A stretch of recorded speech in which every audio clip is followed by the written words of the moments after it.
Terus bagaimana hubungan dengan anak saya yang sekolah di pesantren, Pak?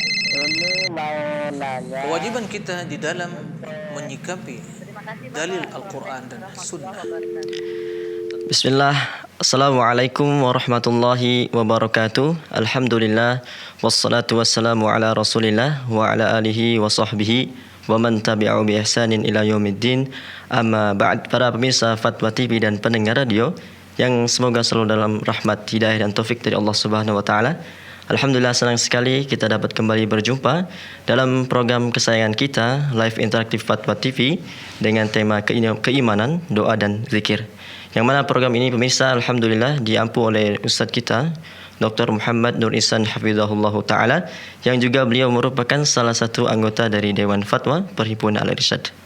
Dan semoga salawat dan salam semoga selalu tercurahkan kepada suri taulun kita, Rasul tercinta Muhammad sallallahu alaihi wasallam, dan juga kepada keluarga beliau, para sahabat dan orang-orang yang mengikuti beliau dengan baik hingga hari kiamat. Dan alhamdulillah pemirsa, senang sekali telah hadir bersama kita pemateri kita pada kesempatan kali ini, Ustadz Dr. Muhammad Nur Ihsan Hafizahullah Ta'ala. Kita sapa beliau terlebih dahulu. Assalamualaikum Ustaz. Waalaikumsalam warahmatullahi wabarakatuh. Apa kabar Ustaz? Alhamdulillah bi khair. Mudah-mudahan antum dan juga para pemirsa, para pendengar juga demikian hendaknya. Nah, Jazakallah khair Ustaz sudah bisa hadir bersama kami di Fatwa TV Ustaz. barakallahu fikum. Dan seperti biasa Ustaz, kami minta kepada antum untuk menyampaikan beberapa nasihat sebagai pembuka Ustaz. Nah, baik.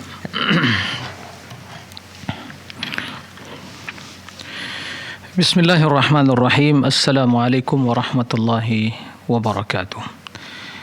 Alhamdulillah wassalatu wassalamu ala Rasulillah wa alihi wa sahbihi wa man walah. Wala haula wala quwwata illa billah. Ikhwatal iman, kaum muslimin dan muslimat, para pemirsa rahimakumullah. Sebagaimana yang telah kita maklumi bersama bahwa negeri kita secara khusus dan dunia secara umum sedang dilanda oleh pandemi COVID-19. Tidak diragukan semua itu cobaan dan ujian dari Allah. Allah ingin menguji kesabaran kita dan keteguhan kita di atas tuntunan Allah. Dan juga Allah ingin membuktikan bahwa manusia itu tidak ada apa-apanya, lemah selemah-lemahnya. Allah Maha Kuasa untuk membinasakan manusia sedunia ini, apalagi Indonesia dan Nusantara. Oleh karena itu, dalam menghadapi berbagai cobaan dan ujian yang tentunya berdampak begitu besar pada tatanan kehidupan sosial, politik, ekonomi, semua hal itu sudah seyogyanya kita introspeksi diri, mulai dari pemimpinnya sampai rakyatnya. Introspeksi diri, jangan sampai berbagai krisis yang kita alami lalu kita semakin kufur atau mungkin semakin durhaka kepada Allah, atau melakukan hal-hal yang akan mendatangkan murka Allah dan akan menambah musibah dan bala. Naam, krisis ekonomi di antara krisis yang disebabkan oleh pandemi ini.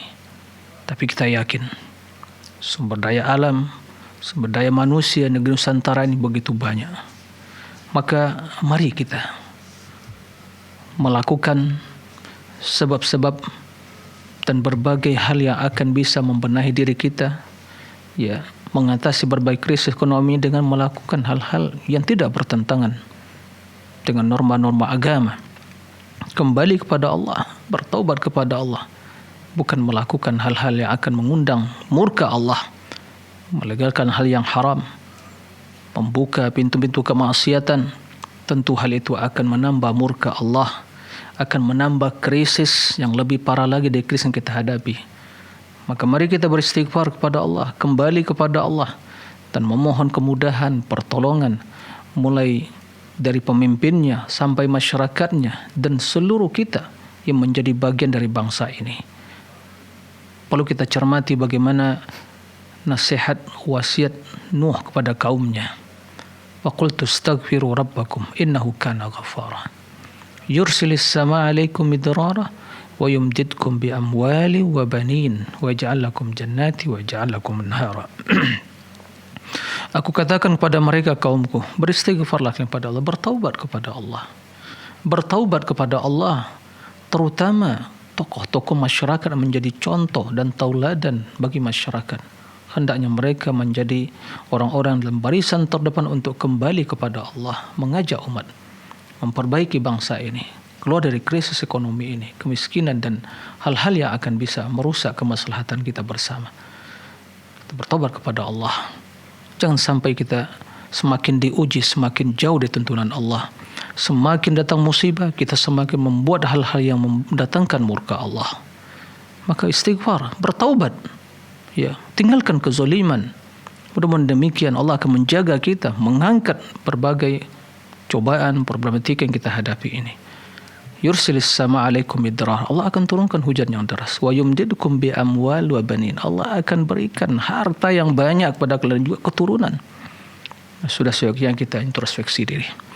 Mudah-mudahan ya Allah membimbing kita semua, membimbing para pemimpin kita, wakil rakyat kita, para ulama kita untuk betul-betul mereka kembali kepada Allah dan jangan sampai melakukan sesuatu yang keliru yang akan bisa mencelakakan kita, bangsa kita, anak cucu kita dan masyarakat kita, generasi kita ke depannya. Semoga Allah membimbing kita semua dan menjaga negeri ini, membimbing para pemimpinnya, membimbing para ulamanya, membimbing orang-orang yang terus mengajak kepada kebaikan untuk mengingatkan semua elemen kaum muslimin, terutama para pemimpinnya. Demikian mudah-mudahan menjadi peringatan dan juga renungan bagi kita semua. Allahumma amin. Wallahu a'lam.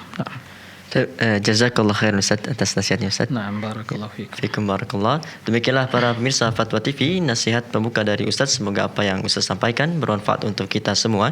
Dan kami informasikan bahwasanya live interaktif kita pada kesempatan kali ini juga direlay atau disiarkan oleh beberapa stasiun radio, di antaranya ada Radio Binbas Yogyakarta, Radio Sahabat Tegal, Radio MDFM Probolinggo, kemudian Radio Hang FM Batam, Radio Amuba Pangkal Pinang, Radio Sago FM Sumatera Barat, Radio Gema FM Bontang, Radio Al-Hikmah Banyuwangi, Radio Tuah FM Riau, kemudian Radio Mas FM Sragen, dan terakhir Radio Madinah Caruban. Dan kami ucapkan jazakumullah khairan kepada radio-radio tersebut. Dan kepada para pemirsa Fatwa TV yang ingin bertanya secara langsung pada Ustadz, Anda dapat menghubungi line interaktif kami di 0331 5446 087. Sembari kita menelpon Ustadz, kita bacakan terlebih dahulu pertanyaan yang sudah ada dari hamba Allah Ustadz di Sumatera Utara, Kabupaten Asahan. Assalamualaikum warahmatullahi wabarakatuh Ustaz. Izin bertanya, Ana pernah mendengar dari seorang kalau ada di sana yang namanya jin korin dan malaikat korin Ustaz. Apakah perkataan tersebut benar Ustaz? Baik. Waalaikumsalam warahmatullahi wabarakatuh. Saudara yang bertanya di Sumatera Utara. Nah, barakallahu fiik atas pertanyaannya. Kesimpulannya, apakah ada yang namanya qarin dari jin atau dari malaikat yang selalu menyertai kehidupan manusia? Nah, jawabannya iya, benar. Bahwa ada qarin dari kalangan jin dan juga qarin dari kalangan malaikat. Dan dua kekuatan ini akan selalu berseteru. Yang malaikat, qarin dari malaikat yang menjaga manusia. In kullu nafsin lamma 'alaiha hafidh. Setiap jiwa itu ada malaikat yang menjaga. Nah, maka dia akan selalu mengajak kita, memperingatkan kita, mengajak kepada kebaikan, memberikan dorongan, membisikkan hal-hal yang positif sehingga kita termotivasi untuk beramal. Ya, ini qarin dari malaikat. Adapun qarin dari jin akan selalu mengajak kepada kejahatan, disertai dengan yang namanya jiwa yang ammaratu bisu. Dia berkolaborasi dengan jiwa yang mengajak kepada kejahatan, akan selalu menyertai dorongan untuk berbuat maksiat, untuk kemungkaran dan hal-hal yang lain, hal-hal yang negatif. Itu qarin dari jin. Nah, bahkan Rasul juga ya ada qarin dari jin, tapi jin tidak mampu menggoda Rasul. Bahkan jin tersebut Islam di tangan Rasul sallallahu alaihi wasallam. Dalam Sahih Muslim ya, Rasul sallallahu alaihi wasallam menjelaskan, "Ma minkum min ahadin illa wa qad wukkila bihi qarinahu minal jin wa qarinuhu minal malaikah." Tidak seorang pun dari kalian, kata Rasul, kecuali ya telah ya wukkila bihi, telah diutus kepadanya, diberikan wakil ya dari jin, dari qarinnya dari jin dan juga malaikat. Jadi telah ditentukan oleh Allah Subhanahu wa taala. Para sahabat bertanya, "Wa iyyaka ya Rasulullah? Juga engkau ya Rasulullah?" Qala na'am wa iyaya. Illa walakin Allah a'anani alaihi wa aslama. Fala ya'muruni illa bi khairin. Akan tapi Allah Subhanahu wa taala menolongku ya, sehingga qarin dari jin tersebut tidak mampu menggoda Rasul, sehingga bahkan dia masuk Islam dan tidak memerintahkan kepada Rasul kecuali pada kebaikan. Nah, ini pelajaran bagi kita. Kesimpulannya ada qarin dari kalangan jin dan juga qarin dengan malaikat. Maka apa yang kita rasakan dalam diri kita berupa semangat untuk beramal kebaikan, mengucapkan yang baik, melakukan yang baik, itu dorongan, ada dorongan ya. Ada dorongan dari bisikan yang positif tadi, yaitu dari malaikat. Dan bila ada dorongan untuk berbuat kejahatan, itu bisikan dari syaitan, dari jin, qarin dari jin tersebut. Semoga Allah menjaga kita semua dan selalu membimbing kita untuk melakukan kebaikan dan diselamatkan dari godaan syaitan dan qarin dari jin tersebut. Nah, demikian Allahu a'lam. Jazakallah khairan Ustaz. Nah, Demikianlah yang bertanya, dan semoga kita selalu dijauhkan dari gangguan syaitan ya. Dan kembali kita bacakan Ustaz pertanyaan yang sudah ada Ustaz dari Cici Sulastri Ustaz di Banten, Kabupaten Tangerang. Assalamualaikum warahmatullahi wabarakatuh Ustaz. Izin bertanya, boleh tidak kita mengamalkan zikir setiap saat? Ini pertanyaan pertama Ustaz. Kemudian apakah ada zikir yang diamalkan saat selesai sholat duha Ustaz? Baik. Terima kasih kepada saudari Cici Suliasti. Ya, nah, bertanya, bolehkah mengamalkan zikir di setiap saat? Kemudian tadi zikir setelah solat duha begitu ya. Nah, apakah ada zikir secara khusus? Ukhti yang bertanya, barakallahu fiik, bahwa merupakan ya kemuliaan bagi seorang hamba tatkala Allah membimbingnya untuk selalu zikir ya kepada Allah Subhanahu wa taala. Menjadi orang yang dzakirin Allah katsira wa dzakirat. Menjadi orang-orang yang zikir kepada Allah dalam setiap kondisi dan keadaan, sehingga Allah janjikan baginya surga. Bahkan Nabi sallallahu alaihi wasallam sebagaimana dalam hadis yang saya sebutkan, yadhkurullah fi kulli ahyanihi, berzikir kepada Allah dalam setiap kondisi, kecuali ya dalam hal seorang dalam keadaan junub, tak boleh baca Al-Quran, dan mungkin seorang dalam keadaan ya lagi buang hajat. Nah, tapi dalam kondisi selain yang demikian itu, maka sudah seyogyanya seorang untuk memperbanyak zikir kepada Allah. Ya, memperbanyak zikir, terutama tatkala dia melaksanakan ibadah. Karena orang yang banyak pahalanya dalam melakukan ibadah adalah orang yang banyak zikirnya kepada Allah. Nah, dan zikir merupakan kehidupan hati. Perumpamaan orang yang zikir dengan orang yang tidak zikir seperti orang yang hidup dan orang yang mati. Seorang yang jauh dari zikir seperti ikan yang kekeringan air. Dia akan gelisah, tidak akan nyaman, bahkan akan mati karena kekeringan air tersebut. Oleh itu perbanyaklah berzikir kepada Allah ya, terutama zikir-zikir yang diajarkan Rasul di pagi dan di petang hari, sebelum tidur, bangun tidur, ya, keluar rumah, masuk rumah, dan dalam setiap kondisi dan keadaan. Kemudian yang menjadi pertanyaan kedua, apakah ada zikir khusus setelah salat duha? Jawabannya, tidak ada zikir khusus tidak ada bacaan khusus dan zikir khusus setelah salat duha. Jika seorang setelah salat duha ingin berdoa, silakan, tidak ada masalah. Ya, memohon kebaikan kepada Allah, tapi mengkhususkan dengan bacaan yang khusus atau zikir yang khusus, semua hal itu tidak ada dalilnya, maka jangan dilakukan. Nah, demikian, wallahu a'lam. Jazakallah khair Ustaz. Demikianlah yang bertanya, dan semoga Allah selalu mudahkan penanya dan kita semua untuk selalu berzikir pada Allah Subhanahu wa taala. Dan kembali kami ingatkan kepada para pemirsa Fatwa TV dan pendengar radio, jika Anda ingin bertanya secara langsung pada Ustaz, Anda dapat menghubungi line interaktif kami di 0331 544 6087. Dan kembali kita bacakan pertanyaan Ustaz yang sudah ada dari Diah Purnamasari di DKI Jakarta Ustaz, Jakarta Pusat. Assalamualaikum warahmatullahi wabarakatuh Ustaz. Izin bertanya, ada 2 pertanyaan tampaknya Ustaz.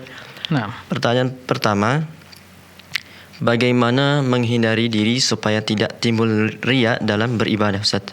Kemudian yang kedua, terkadang kita tidak sengaja atau dengan sengaja melakukan riya saat beribadah. Bagaimana cara bertobat dari riya tersebut Ustaz? Ya. Ya, terima kasih kepada saudari dia, ya, Purnamasari, dari DKI Jakarta. Barakallahu fiik atas pertanyaannya. Yang pertama adalah, ya, bagaimana menghindari diri supaya tidak timbul riya, tidak terjerumus ke dalam perbuatan riya. Sebelumnya perlu diketahui yang maksud riya tersebut adalah seorang beramal ingin dilihat oleh seseorang, sehingga dia ingin dipuji, disanjung, ya, itu namanya riya. Dia ingin pujian orang lain. Dan amalan bila disertai dengan riya, ya, dari awal beramal sampai akhir riya, maka tidak ada nilai si Allah Subhanahu wa taala, tidak ada pahalanya. Karena Allah tidak butuh kepada hal itu. Hanya Allah butuh pada keikhlasan. Ya. Yang dimaksud Allah butuh pada keikhlasan, artinya Allah yang memerintahkan keikhlasan. Jika seorang hamba pun tidak ikhlas, Allah tidak akan, ya, berkurang keutamaannya, kemuliaannya, keagungannya. Jikapun dia ikhlas, tidak akan bertambah kekayaannya dan keagungannya. Tapi keikhlasan tadi, ya, kembali, ya, pahalanya, kebaikannya kepada seorang hamba. Ya. Karena Allah yang menciptakan kita, maka Allah mewajibkan kita, maka ibadah itu hanya untukku, kata Allah. Maka riya akan membatalkan amalan. Tidak ada nilainya. Allah Subhanahu wa taala menjelaskan dalam hadis qudsi, ana aghna syuraka 'anil syirk. Kata Allah, aku zat yang maha kaya, tidak butuh sekutu. Man amila amalan asyraka ma'iya ghairi taraktu wa syirkah. Siapa yang melakukan amalan, dia mempersekutukan aku dalam amalan tersebut, ya, dengan suatu apapun, dengan seorang pun, maka kata Allah, taraktu wa syirkah, aku tinggalkan dia dan juga amalannya. Nah, bagaimana kita terhindar dari riya? Pertama, ketahuilah bahwa riya termasuk, ya, dosa besar. Termasuk dosa besar. Maka hendaklah kita menyelamatkan diri dari riya. Riya merupakan amalan atau perbuatan yang akan membatalkan amalan, ya, yang akan menghilangkan pahala dari amalan tersebut. Tidak ada nilainya. Jika tidak membatalkan secara keseluruhan, pasti akan mengurangi nilainya. Kemudian, untuk menghindari hal itu, kita harus menyadari, kita beramal tatkala ingin dilihat, ingin disanjung, ingin dipuji. Kita pertanyakan pada diri kita, orang, ya, seorang, siapapun dia, yang kita berharap untuk kita dipuji oleh dia, siapa status dia? Apa statusnya? Apakah dia bisa mendatangkan kebaikan pada kita? Apakah dia bisa menerima amalan kita, memberikan pahala terhadap amalan kita? Coba tanyakan. Ya. Maka dalam hal ini, untuk menanamkan keikhlasan tadi dan terhindar dari riya tadi, perlu menanamkan dari kita yang namanya as-sidq ma'allah. Sidq ma'allah, jujur pada Allah. Dan kita tidak berharap kepada siapapun. Meyakini bahwa manusia, siapapun dia, tidak bisa mendatangkan kebaikan dan menolak kemudaratan dari diri kita sendiri. Hanya Allah yang mampu melakukannya. Jika demikian, untuk apa kita beramal, ingin dipuji, ingin disanjung? Tapi syaitan begitu selalu menggoda kita. Oh ya, Anda dilihat, ada yang melihat, ada yang datang. Perbaiki bacaannya, tambah merdu suaranya, tambah khusyuknya. Nah, itu bisikan syaitan tadi, yang qarin, yang su' tadi, dari jin tadi. Nah, oleh karena itu, jika amalan tersebut syaratnya ikhlas, jika riya tidak ada nilainya, berarti ingin diterima amalan, ya ikhlas. Jauhkan dari riya. Kemudian manusia tidak bisa memberikan sesuatu apa kepada kita. Tidak bisa, siapapun dia. Jadi untuk apa kita beramal? Bahkan mungkin dia lebih hina dari kita. Ya. Kemudian berdoa kepada Allah Subhanahu wa taala untuk keikhlasan dan berjuang. Naam, ini perjuangan yang berat melawan ya godaan syaitan untuk ya merubah niat kita, berjuang. Nah, untuk mempertahankan keikhlasan. Kemudian dalam hadis sebutkan bahwa berdoa kepada Allah untuk terhindar dari syirik, baik yang sengaja kita lakukan atau yang tidak sengaja kita lakukan. Allahumma inni a'udzubika min an usyrika bika syai'an wa ana a'lam wa astaghfiruka lima la a'lam.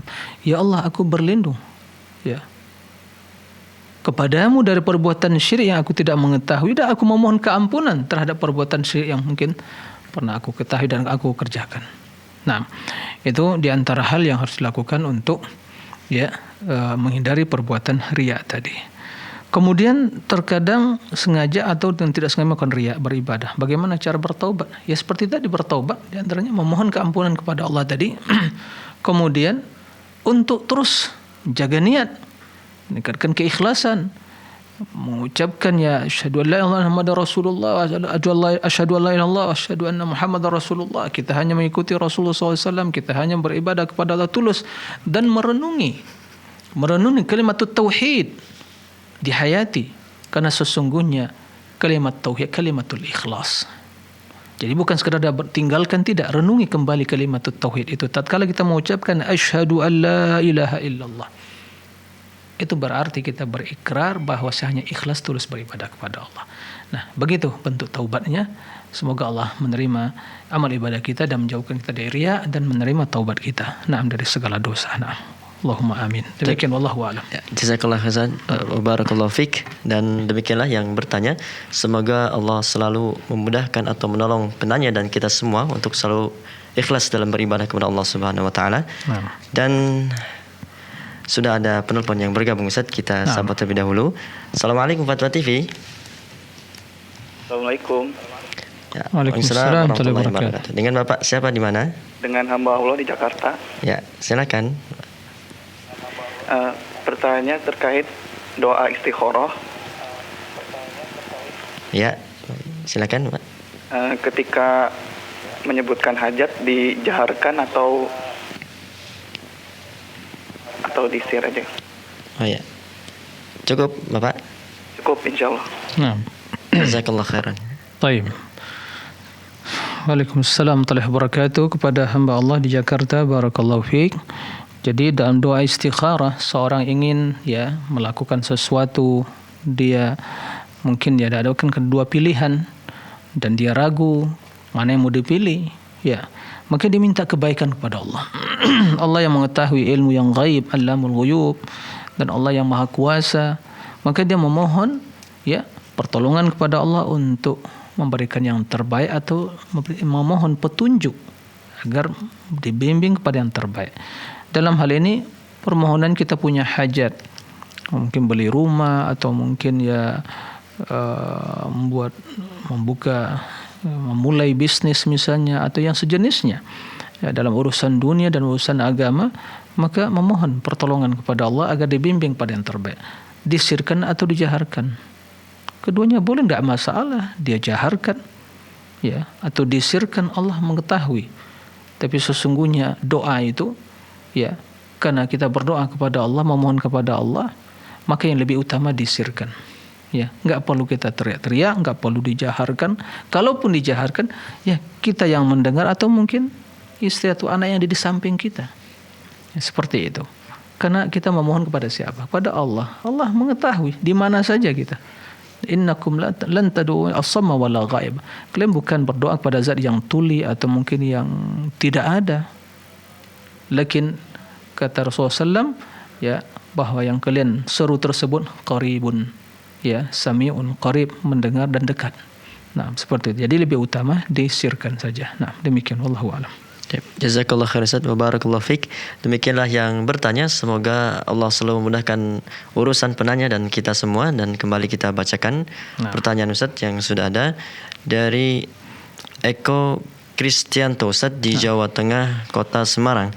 Assalamualaikum warahmatullahi wabarakatuh Ustaz. Bagaimana sikap kita seorang muslim ketika kita ulang tahun dan ada yang mengucapkan kita selamat ulang tahun Ustaz? Jadi apa sikap kita sebagai seorang muslim gitu? Nah, taib, ya, para pemirsa dan secara khusus yang bertanya, barakallahu fiik. Jadi tidak diragukan bahwa tatkala Allah Subhanahu wa taala memberikan kesempatan kepada seorang untuk hidup dan ditambah umurnya secara bilangan kita, tapi jatahnya dikurangi, tentunya seseorang bersyukur kepada Allah, dan mentrospeksi diri dan memanfaatkan umur dan waktu yang Allah berikan, memohon keselamatan, karena sesungguhnya orang yang baik, yang panjang umurnya, baik amalannya. Itu. Jadi nikmat umur adalah nikmat kehidupan yang sesungguhnya. Nah, pantas orang bersyukur, tapi bersyukur kepada Allah atas nikmat umur yang Allah berikan, bukan dengan melakukan tradisi dan budaya yang tidak ada tuntunan dalam Islam. Mengikuti seperti tradisi dan budaya orang-orang non-Muslim, memperingati, tidak ada tuntunan seperti itu. Tapi jika seorang begitu dia mengetahui bahwa perjalanan hari demi hari, waktu demi waktu ternyata terus menambah bilangan umurnya dan berkurang jatah yang telah ditakdirkan oleh Allah, dia introspeksi diri. Bukan sekedar bangga dengan peringati, mencontoh tasyabbuh, meniru cara-cara orang-orang non-Muslim, ini jelas tidak baik. Bahkan itu hal yang diharamkan, karena man tasyabbaha biqaumin fahuwa minhum. Barang siapa yang mempelai suatu kaum, maka dia digolongkan pada kaum tersebut. Ini ancaman. Oleh karena itu tidak perlu ada acara hari ulang tahun begitu Tapi yang jelas benahi diri, introspeksi diri, banyak ibadah, ketaatan kepada Allah, dan tidak perlu juga kita mengucapkan dalam rangka peringatan tersebut. Tapi bila kita mengetahui saudara kita dalam keadaan sehat, kita memohon, bukan dalam rangka karena ulang tahun dia, tapi kita mendoakan saudara kita dalam setiap kondisi dan keadaan untuk dalam keadaan baik dan dijaga oleh Allah Subhanahu wa taala dan diberkahi hidupnya. Itu yang terpenting. Jadi tidak perlu ada acara-acara yang spesial untuk melakukan hal yang demikian itu. Nah, demikian Allahu a'lam. Bagaimana kalau sekedar ucapan barakallahu fi umrik atau kalau sekedar mengucapkan berdoa tidak ada masalah, mendoakan saudara kita tidak ada masalah. Tapi kalau dan seperti seremonial yang atau mungkin hal-hal yang dilakukan diperingati dengan berbagai acara yang tidak dibenarkan. Kalau mendoakan saudara, mau di waktu dia ulang tahunnya atau di hari yang lain, semua kita berkewajiban untuk mendoakan kebaikan bagi saudara, keberkahan, diselamatkan dan diberkahi umur. Nah, tidak ada masalah mendoakan kebaikan bagi saudara. Nah, demikian wallahu a'lam. Jazakallah khair Ustaz. Demikianlah yang bertanya, semoga Allah memberkahi umur kita semua. Dan kembali kita bacakan Ustaz pertanyaan yang sudah ada dari hamba Allah di Yogyakarta Ustaz, Kabupaten Bantul. Assalamualaikum warahmatullahi wabarakatuh Ustaz. Izin bertanya, bolehkah wanita haid membaca Al-Quran dengan niat ibadah tapi menggunakan mushaf terjemahan Ustaz? Nah, taib. Yang rajih insyaAllah dari perkataan para ulama tidak ada masalah seorang wanita yang haid membaca Al-Quran, terutama mungkin dia mengulang hafalannya ataupun dia membaca tapi tanpa menyentuh, mungkin pakai sarung tangan, tidak ada masalah. Itu insyaallah yang rajih dari perkataan para ulama. Adapun yang mungkin yang junub tidak diperbolehkan karena waktu junub itu terbatas sampai dia suci. Adapun yang haid karena mungkin kebiasaannya seminggu atau 10 hari, maka tidak ada masalah dia membaca Al-Quran tapi tidak menyentuh secara langsung tapi mungkin dengan sarung tangan, atau dia membaca mungkin hafalan dia agar tidak lupa. Karena 10 hari tidak baca Al-Quran bisa dia hafalan tersebut lupa. Atau dia mungkin sedang mengajarkan ya anak didiknya, maka dalam kondisi seperti itu tidak ada masalah. Adapun zikir-zikir yang lain maka diperbolehkan dia membaca seperti biasa. Nah, demikian wallahu a'lam. Jazakallah khairan Ustaz. Demikianlah yang bertanya, semoga dapat dipahami dan sudah ada penelpon yang bergabung Ustaz. Kita sapa terlebih dahulu. Assalamualaikum Fatah TV. Jazakallah khairan Ustaz. Demikianlah yang bertanya, semoga dapat dipahami dan sudah ada penelpon yang bergabung Ustaz. Kita sapa terlebih dahulu. Assalamualaikum. Jazakallah khairan Ustaz. Ya, mohon maaf Ibu, bisa dikecilkan terlebih dahulu volume TV-nya. Iya, Kak. Assalamualaikum. Waalaikumsalam. Ya. Assalamualaikum Ustaz. Waalaikumsalam Warahmatullahi wabarakatuh. Nah, Dari hamba Allah dari Sumatera Barat. Ya, silakan Ibu. Anak kita kan kerja di yayasan. Anak-anak terlantar, anak jalanan, anak yatim. Sedangkan gajinya cuma sekitar 2 juta. Dan kita sebagai orang tua menginginkan gaji yang lebih besar. Masalahnya dia anak laki-laki. Gaji segitu tidak mencukupi rasanya Pak apabila sudah berkeluarga. Kalau kini yang masih bujangan nih Pak. Sedangkan anak tidak mau mencari pekerjaan yang lain. Sudah enak kerja di situ, katanya banyak pahalanya, katanya di yayasan itu. Apakah kita salah sebagai orang tua menyarankan dicoba dulu nak melamar pekerjaan yang lebih besar gajinya? Sedangkan Allah mengatakan lebih baik tangan di atas pada tangan di bawah. Mohon solusinya Ustadz. Terima kasih atas jawabannya Ustadz. Assalamualaikum warahmatullahi wabarakatuh. Waalaikumsalam warahmatullahi wabarakatuh. Ya.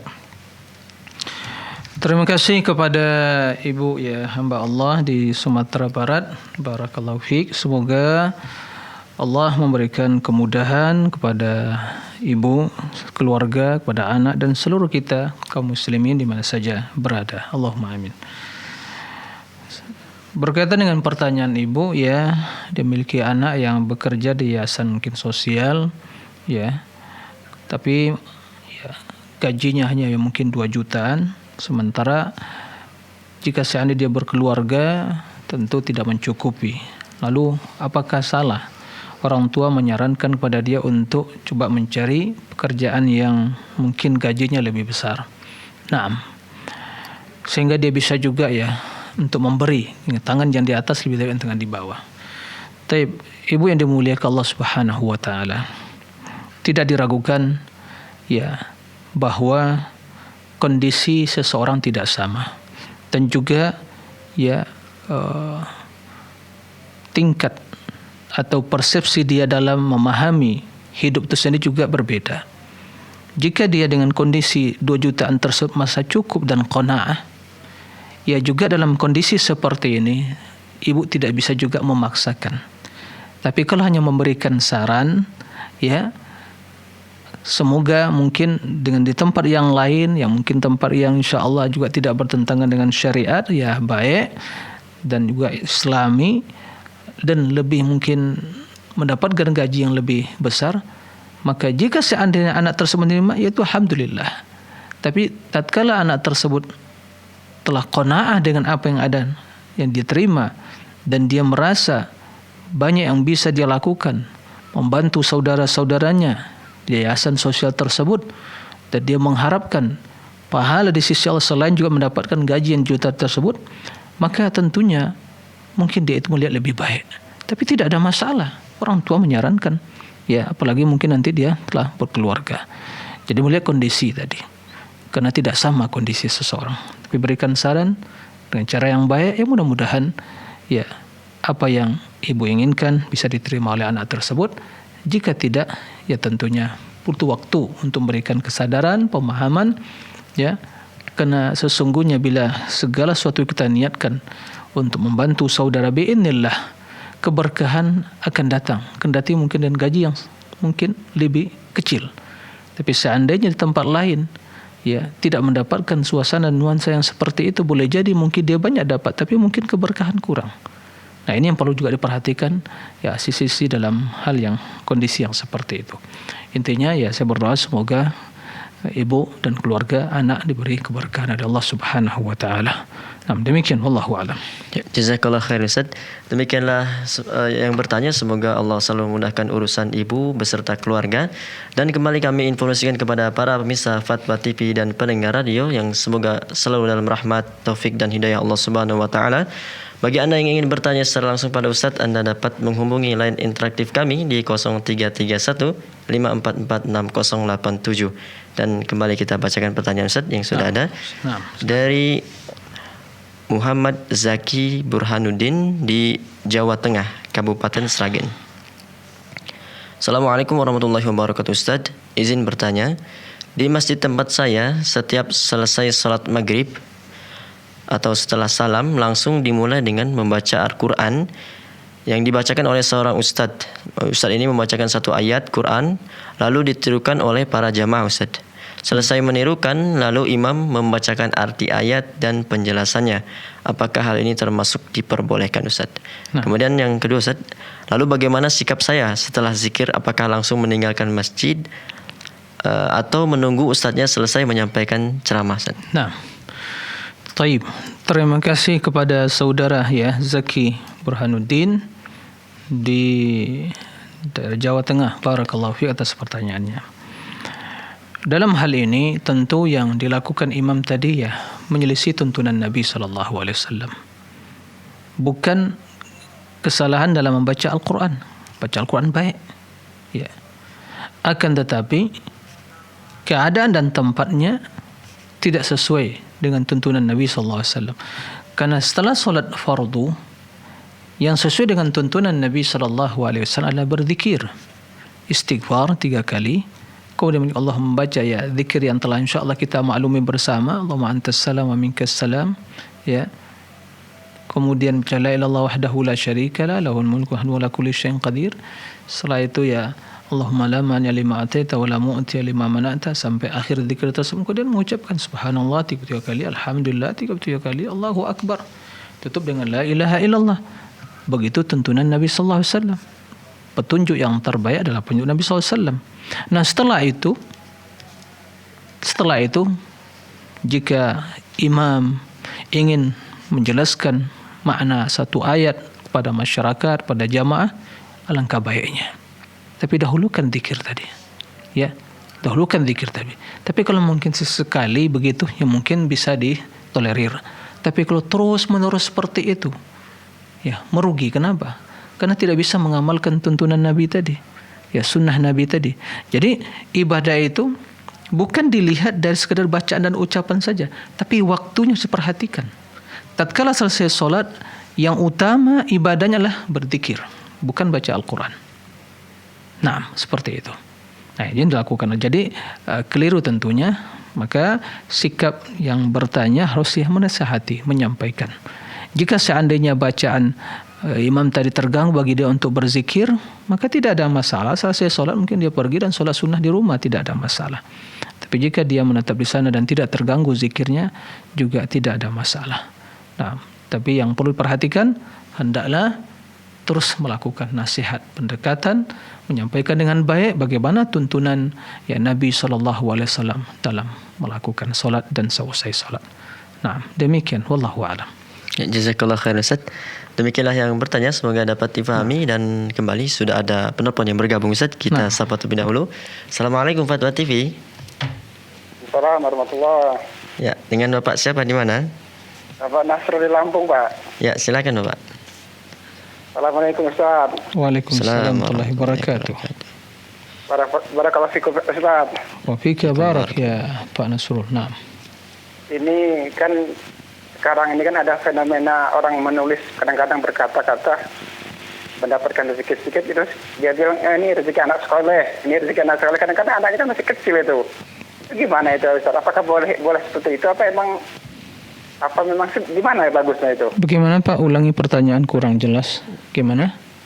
Ini kan biasanya kan orang-orang sekarang kan fenomena apa ya, orang menulis kata-kata kadang-kadang menulis menulis kata-kata kemudian kadang-kadang juga terucap, misalnya ini dia mendapatkan sesuatu yang rezeki yang bagus ataupun hadiah atau apalah. Ini biasanya ini karena anak soleh, rezeki anak soleh gitu. Gimana itu? Rezeki anak soleh begitu. Jadi mendapatkan suatu yang rezeki anak soleh seperti itu. Jadi yang ditanyakan apanya, Pak? Apakah itu boleh? Apakah bagaimana? Kadang-kadang anaknya masih kecil, kadang-kadang masih baru 4 tahun. Iya. Apakah boleh? Gimana bagusnya itu? Oh, taib. Cukup jelasan? Iya, taib. Cukup, Pak? Ya. Cukup, Pak. Ya. Barakallahu fiik atas pertanyaan. Ya. Terima kasih kepada Pak Nasrul ya di Lampung. Barakallahu fiik.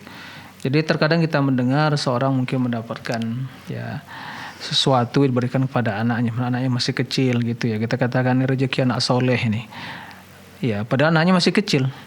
Sebenarnya dalam ungkapan tersebut sebenarnya yang saya pahami ya adalah terkandung doa. Ya, terkandung doa itu. Jadi sembari kita mengucap itu kita berdoa semoga anak kecilnya soleh begitu. Jadi tidak ada masalah insya-Allah ya. Insya-Allah kita ini rezeki, insya-Allah anak yang soleh banyak rezekinya kan begitu. Jadi itu insya-Allah yang saya pahami dari ucapan tersebut itu ya mengandung doa, harapan. Ya siapa yang tidak ingin anaknya menjadi anak yang soleh. Jadi insya-Allah tidak ada masalah ya. Tidak ada masalah dan tidak masuk ke dalam hal yang kedustaan tidak. Karena hanya berdoa berharap ya bahwa anak ini menjadi anak soleh nanti. Betul insyaallah orang yang soleh akan dimudahkan rezeki Allah Subhanahu wa taala. Wa may yattaqillaha yaj'al lahu makhraja wa yarzuqhu min haitsu la yahtasib begitu. Orang yang bertakwa kepada Allah akan Allah mudahkan rezekinya dan Allah bukakan pintu-pintu kemudahan baginya. Nah, demikian wallahu a'lam. Jadi bukan ini saja bukan mentazkiyah saja. Jadi menetapkan ini anak soleh gitu bukan saja tapi tidak, doa saja. Ya, itu harapan. Oh, ya. Harapan. Ya, berharapan bahwa mudah-mudahan anak tersebut jadi anak yang soleh. Itu yang saya pahami dari ya pernyataan tersebut. Nah, wallahu a'lam. Barakallahu fiik Ustaz. Demikianlah yang bertanya, semoga Allah menjadikan anak-anak yang bertanya menjadi anak yang soleh semua. Dan kembali kita sudah ada penelpon yang bergabung Ustaz. Kita sapa terlebih dahulu. Assalamualaikum Fatwa TV. Ya, waalaikumsalam. Ya, dengan Bapak siapa di mana? Ya, dengan Pak Arif di Makassar, Pak. Ya, silakan Bapak. Ya, begini Pak Ustaz. Mau tanya tentang dalam melaksanakan salat fardu ini, Pak. Ya. Seumpama kita imam, kalau setelah Fatihah kan kita baca salah satu surah. Kadang ada aku dengar seorang imam membaca satu surah, tapi hanya 2 ayat, ruku lagi. Ya, baru di rakaat kedua disambung lagi. Ya, bolehkah Pak Ustaz begitu? Ya. Ya. Cukup Bapak? Ya Pak. Ya. Jazakallah khair Bapak. Ya. Terima kasih kepada Pak Ayah Arif di Makassar. Barakallahu fiik atas pertanyaannya. Dalam salat fardu atau imam membaca mungkin rakaat pertama mungkin 2 atau surah tapi membaca mungkin 2 ayat atau 3 ayat bahkan mungkin 1 ayat ya. Kemudian setelah itu rakaat kedua melanjutkan. Apakah boleh seperti itu? Dalam hal ini ya secara hukum tidak ada masalah. Diperbolehkan. Karena yang menjadi rukun adalah membaca Al-Fatihah. Adapun selebihnya itu hal yang disunnahkan, yang dianjurkan. Kalau tidak membaca hanya Al-Fatihah saja, sah solatnya. Nah, tapi tentu ya secara keutamaan dan nilainya tentu berkurang. Tidak sempurna seperti ya solatnya Nabi, sementara Nabi ya begitu rakaat pertama kemudian satu membaca ayat ya. Oleh karena itu Allah Subhanahu wa taala menjelaskan faqra'u ma tayassara minal Qur'an. Nah, faqra'u ma tayassara minal Qur'an. Kalau mungkin sekali dia mungkin ya ada suatu urusan yang perlu dia selesaikan sehingga dia persingkat bacaannya, tidak ada masalah. Tapi kalau menjadi kebiasaan ya, menjadi kebiasaan dengan solat seperti itu, dia ingin segera selesai dari solat, maka itu tidak baik. Ya, akan hilang kehusyukan. Alangkah baiknya seorang baca Al-Quran kemudian merenungi, menghayati bacaannya, itu yang dituntut. Maka kalau jawabannya ya secara hukum boleh-boleh saja, artinya tidak ada masalah. Tapi kalau dilihat dari sisi kesempurnaan dan keutamaannya tentu ya berkurang. Karena semakin dia banyak membaca ayat tadi, semakin banyak mendapatkan pahalanya. Nah, bisa merenungi dan menghayati. Nah, demikian. Wallahu a'lam. Jazakallah khairan Ustaz. Demikianlah, semoga Allah selalu memudahkan urusan Bapak yang bertanya beserta keluarga. Dan kembali kita bacakan pertanyaan Ustaz yang sudah ada dari Nurul Samsiatun Ustaz di Kalimantan Tengah, Kabupaten Kota Waringin. Bismillah, Assalamualaikum warahmatullahi wabarakatuh. Ustaz, izin bertanya. Di tempat kami ada musolah keluarga. Musolahnya itu sepi dari jamaah Ustaz. Lalu musolah itu ramai tapi diisi dengan acara-acara yang tidak sesuai dengan syariat Ustaz. Nah, pertanyaannya bagaimana sikap kami Ustaz? Apakah membiarkan acara-acara tersebut sehingga musolah ramai atau melarang hal tersebut walaupun jamaah tidak ada Ustaz begitu? Baik, terima kasih kepada Ibu ya Nurul yang bertanya di Kalimantan Tengah. Jadi di samping rumahnya atau di dekat rumahnya ada musholla yang ramai didatangi jamaah. Tapi untuk melakukan kegiatan-kegiatan yang mungkin tidak sesuai dengan tuntunan sunnah Nabi atau syariat, bagaimana sikap seseorang dalam hal ini? Yang pertama perlu diketahui musholla yang kita namakan musholla ya. Musholla itu tempat sholat. Ya, kalau di istilah orang Arab musholla itu ya di tempat yang luas, yang terbuka, tempat sholat musholla. Sebagaimana Rasul sholat Idul, ya sholat Idnya itu di musholla. Masjid yang kita melihat ada dinding ya, dan biasanya itu ya dilakukan sana sholat Jumat, kemudian itu biasanya ya menjadi diwakafkan bagi yang pemiliknya, diwakafkan untuk ya sholat berjamaah di sana dan semua orang bisa masuk untuk melakukan sholat di sana.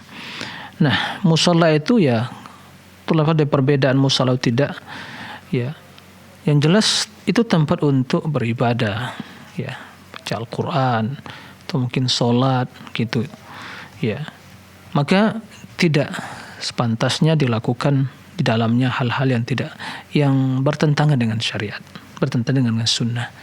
Maka gunakanlah tempat ibadah itu ya untuk ibadah.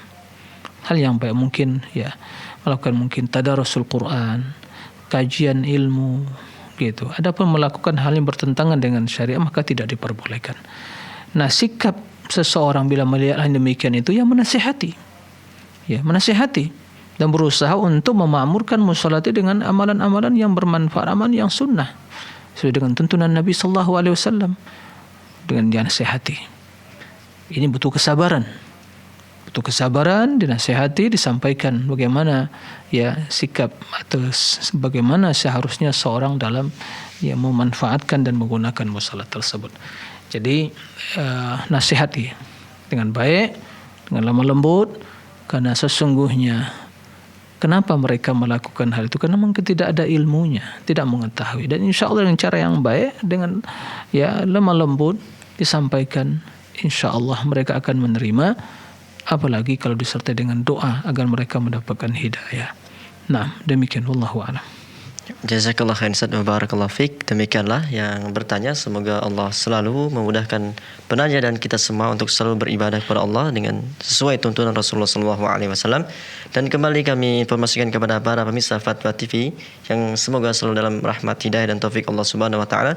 Bagi Anda yang ingin bertanya secara langsung pada Ustaz, Anda dapat menghubungi line interaktif kami di 0331 544 6087.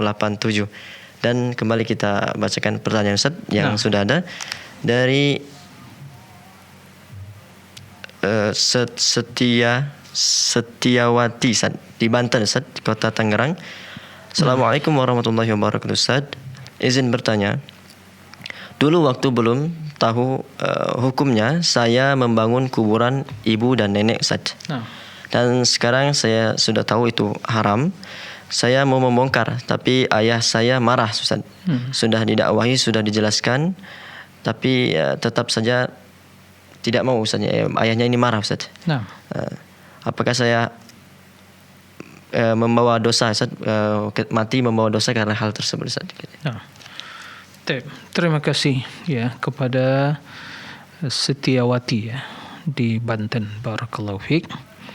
Ya, sebagaimana yang dijelaskan dalam hadis-hadis yang sahih bahwa kuburan tersebut tidak boleh dibangun di atasnya, di keramik atau yang sejenisnya, apalagi dibangun ya di atap dan seterusnya, tidak diperbolehkan. Karena tidak boleh. Dalam syariat Islam, kuburan tersebut hanya ditinggikan sekurangnya sejengkal saja. Adapun selebihnya itu tidak diperbolehkan. Tidak boleh di semen, tidak boleh di keramik, tidak boleh dibuat bangunan di atasnya. Itu semua bertentangan dengan tuntunan Nabi sallallahu alaihi wasallam. Nah, itu yang pertama. Kemudian bagaimana seandainya seorang yang dahulu pernah melakukan, setelah dapat hidayah mengenal tuntunan Rasul dan Sunnah, lalu dia ingin ya merubah atau mungkin membongkar apa yang pernah dilakukan, tapi keluarga tidak setuju. Maka dalam hal ini kembali kepada kaidah amar ma'ruf nahi munkar. Nah, apabila seorang melihat suatu kemungkaran, maka dia ingkari. Tapi dengan catatan pengingkaran tidak ya menimbulkan kerusakan yang lebih besar. Seandainya orang tua, keluarga belum bisa menerima, ya sabar. Ya. Terus diberikan terus edukasi terus, kemudian dia penjelasan, kemudian didoakan mereka dapat hidayah. Nah, bagaimana hukum yang demikian itu? Setelah itu dilakukan ternyata juga tidak menerima, dan tatkala seorang memberanikan untuk membongkar akan terjadi atau mungkin kemungkaran yang lebih besar, ya, maka dia ingkar dengan hati. Karena tidak mungkin dia berbuat sebelumnya, tapi dia telah mengetahuinya dan kemudian ingin mengingkari dan tidak bisa mengingkarinya. Ya, maka dalam hal ini diingkari dengan perkataan, jika tidak mampu lagi dengan membenci dengan hati. Dan dia bertobat kepada istighfar dari perbuatan-perbuatan yang atau mungkin yang sebelumnya dia lakukan. Jika dia meninggal dalam keadaan bertobat, ya tentunya Allah akan mengampuni dosa-dosa dia. Jadi itu jelas suatu kemungkaran, maka dalam mengingkari kemungkaran tidak boleh menimbulkan kemungkaran lebih besar. Dengan cara yang bijak, lemah lembut, dan juga kalimat-kalimat yang santun dan penuh dengan doa, disertai dengan doa semoga keluarga orang tua mendapatkan hidayah dan meninggalkan hal-hal yang demikian itu. Nah, demikian Allahu a'lam. Jazakallah khairan Ustaz. Demikianlah, semoga Allah selalu memberikan hidayah dan taufik kepada penanya, keluarga dan kita semua. Dan kembali kita bacakan Ustaz pertanyaan yang sudah ada dari Hendy di Sumatera Selatan, Kota Palembang. Nah. Assalamualaikum warahmatullahi wabarakatuh Ustaz. Izin bertanya, bagaimana cara menghilangkan sihir yang menutupi tempat dagang Ustaz? Nah, sallallahu alaihi wasallam. Ya, ini akibat karena melegalkan perdukunan dan sihir kan begitu ya. Jadi subhanallah, perbuatan-perbuatan yang kufur, yang bertentangan dengan tauhid dan akidah dilegalkan. Sehingga ya seperti ini, seorang tidak senang pada yang lain, atau mungkin tidak senang melihat saudaranya lebih, atau mungkin hasad ya dalam perdagangan, urusan dunia dan yang lainnya, sehingga dia menyihir. Bagaimana sikap kita? Ya, pertama kita terus berlindung pada Allah. Jangan lupa baca doa pagi petang dan berlindung pada Allah Subhanahu wa taala sebelum tidur. Baca ayat kursi, kemudian 2 ayat di akhir surat Al-Baqarah. Seharusnya memohon kepada Allah Subhanahu wa taala. Berkaitan dengan tempat dagang tadi, ya, tidak ada masalah dia meruqyah. Bagaimana caranya? Bisa mungkin membacakan di air, dibacakan dengan surah Al-Fatihah. Mungkin kalau ada daun bidara, daun bidara kemudian dibacakan, kemudian disiramkan. Mudah-mudahan dengan seperti itu ya, berbagai mungkin azimat-azimat atau mungkin bukhul-bukhul yang ditanam tersebut ya bisa hancur dan terbongkar dengan hal yang seperti itu. Jadi memohon kepada Allah, dan bisa diperbolehkan meruqyah dengan membacakan mungkin air ya dengan bacaan Al-Fatihah, kemudian menyiramkan di tempat-tempat atau di sekeliling mungkin tempat dagangan tadi. Mudah-mudahan dengan demikian Allah Subhanahu wa taala memberkahi ya dagang seseorang dan menghindarkan dari berbagai mara bahaya atau ya sihir yang seperti itu. Nah, demikian Allahu a'lam. Jazakallah khair Ustaz. Demikianlah yang bertanya, semoga Allah selalu memudahkan urusan penanya dan kita semua. Dan kembali kita bacakan pertanyaan yang sudah ada Ustaz. Dari Happy Chandrawati Ustaz di Jawa Barat, Kabupaten Bekasi. Assalamualaikum warahmatullahi wabarakatuh Ustaz. Izin bertanya, ada teman non-muslim bertanya dan meminta ayat yang menyatakan bahwa setiap kaum muslimin pasti akan masuk surga dan kaum selain muslim atau kafir yang mendustakan Allah akan kekal dalam neraka. Ustaz, saya sudah mencoba mendakwahi, tetap dia tidak percaya. Mohon jawabannya, Ustaz. Ya, terima kasih kepada saudara yang bertanya atau tidak jauhkan sekedar saudara yang bertanya membuka Al-Quran akan mendapatkan hal itu. Ya, sangat banyak sekali ayatnya. Cukup dalam hal ini seperti dalam surah Al-Bayyinah. Innal ladzina kafaru min ahlil kitabi wal musyrikina fi nari jahannam khalidina fiha fi nari jahannam. Ya, adapun yang beriman alladzina amanu wa amilus solihati lahum jannatun tajri min tahtiha al-anhar. Naam. Jadi innal ladzina amanu wa amilus solihati kanat lahum jannatul firdausi nuzula. Wa adallahu ladzina amanu was solihati minkum. Ya. Kemudian ayat yang banyak sekali tentang Allah menjanjikan surga bagi orang-orang yang beriman, mereka ke dalamnya. Nah, kemudian bagaimana ancaman bagi orang-orang yang kufur, neraka tempatnya. Jadi banyak sekali. Hal itu hal yang sudah tidak mungkin dipungkiri karena banyak sekali ayatnya. Yang menjadi pertanyaan di sini adalah bagaimana saya mendakwahinya, terus mengajak dia, mendoakan agar dia mendapatkan hidayah. Nah, mendoakan dia mendapatkan hidayah. Dan sekali kita menggunakan dalil logika, karena dia mungkin tidak beriman dengan Al-Quran. Disebutkan pun ayat demi ayat tidak menerima karena dia tidak beriman dengan Al-Quran. Maka dengan mungkin dalil yang logika yang benar, logika yang benar, yang bersumberkan dari Al-Quran dan hadis yang benar, maka insya Allah mungkin dia bisa menerima. Setelah itu terus disampaikan kepadanya dalil-dalil bukti yang nyata dalam Al-Quran dan hadis, seperti itu. Jadi demikian jadi intinya juga mendoakan agar dia mendapatkan hidayah, karena sebagaimana yang dilakukan Nabi SAW mendoakan orang musyrikin untuk mendapatkan hidayah, seperti suku Daus, Allahumma hdi Dausan wa'ti bihim, ya Allah berikan petunjuk kepada suku Daus dan datangkan mereka ke kota Madinah untuk mendapatkan hidayah. Nah, demikian, wallahu a'lam. Jazakallah khair, Ustaz. Dan tadi adalah pertanyaan terakhir kita, Ustaz, pada kesempatan kali ini, Ustaz. Barakallahu fiikum. Dan jazakallah khair, Ustaz, atas waktu dan ilmunya, Ustaz, dan semoga kita bisa kembali berjumpa, Ustaz, pada kesempatan lain. Allahumma amin. Naam, demikian. Pemirsa Fatwa TV dan pendengar radio yang semoga selalu dalam rahmat, hidayah dan taufik Allah Subhanahu wa taala. Anda dapat terus menyaksikan live interaktif Fatwa TV pada setiap hari Senin hingga Jumat. Dan bagi Anda yang ingin mengetahui informasi seputar Fatwa TV dan Dewan Fatwa Perhimpunan Al-Irsyad, Anda dapat mengunjungi website kami di www.dewanfatwa.com. Dan semoga apa yang Ustaz sampaikan pada kesempatan kali ini bermanfaat untuk kita semua. Kita tutup live interaktif kita pada kesempatan kali ini dengan doa kafaratul majelis. Subhanakallahumma bihamdika asyhadu an la ilaha illa anta astaghfiruka wa atubu ilaik. Wassalamualaikum warahmatullahi wabarakatuh. Ya Allah. Terus bagaimana hubungan dengan anak saya yang sekolah di pesantren?